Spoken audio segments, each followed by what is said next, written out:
Duck for President by Doran Crowan and illustrated by Betsy Lewin.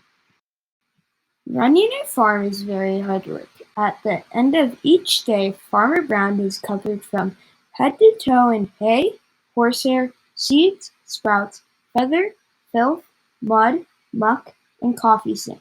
He doesn't smell very good either. The animals have chores to do too. Pigs, clean under the beds. Cows, weed the garden. Sheep, sweep the barn. Duck, take out the trash, mow the lawn, grind coffee beans. At the end of each day, the pigs are covered in lint bunnies, the cows are covered in weeds, the sheep are covered in dust, and the duck is covered in tiny bits of grass and espresso beans. Duck did not like to do chores. He did not like picking out tiny bits of grass and espresso beans out of his feathers. Why is Farmer Brown in charge anyway? Thought Duck. What we need is an election. He made a sign and hung it up in the barn. Farmer Brown must go. Farm election tomorrow. The next morning, Farmer Brown found a poster on his front door. Vote Duck for a kinder, gentler farm.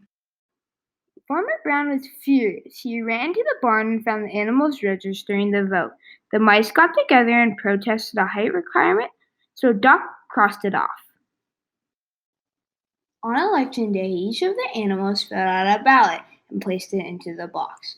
The vote was counted, and the results were posted on the barn wall. Farmer Brown 6, Duck 20. Farmer Brown demanded a recount. One sticky ballot was found stuck on the bottom of a pig. The new tally was Farmer Brown 6, Duck 21. The voters have spoken. Duck was officially in charge. Running a farm is very hard work.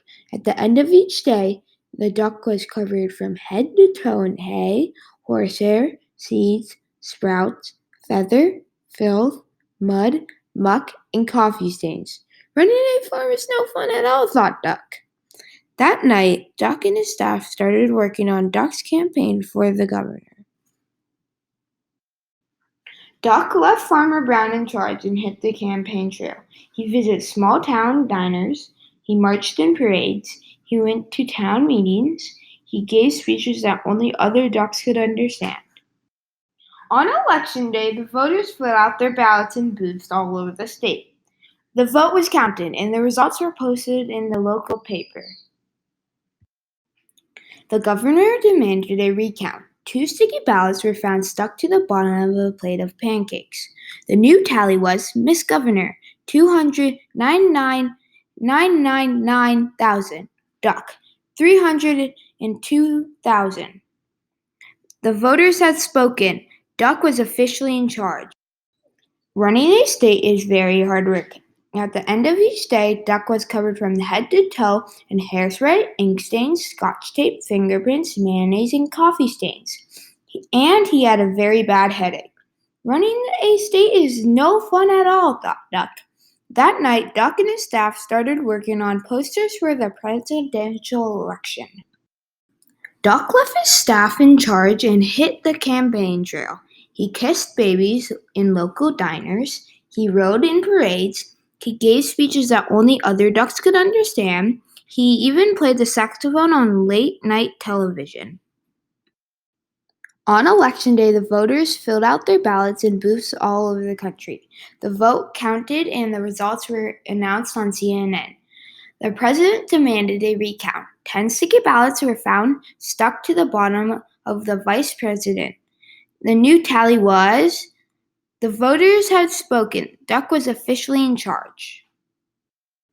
Running a country is very hard work. At the end of each day, Duck was covered from head to toe in face powder, paper clips, staples, security badge, Secret Service agents, and coffee stains.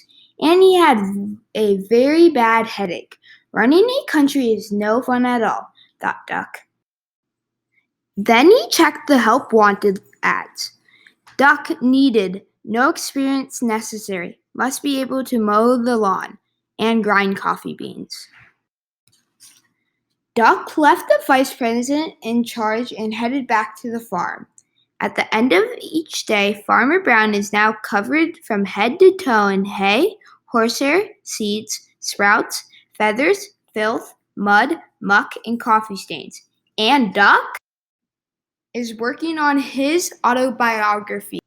That was Duck for President by Doran Crowan and illustrated by Betsy Lewin.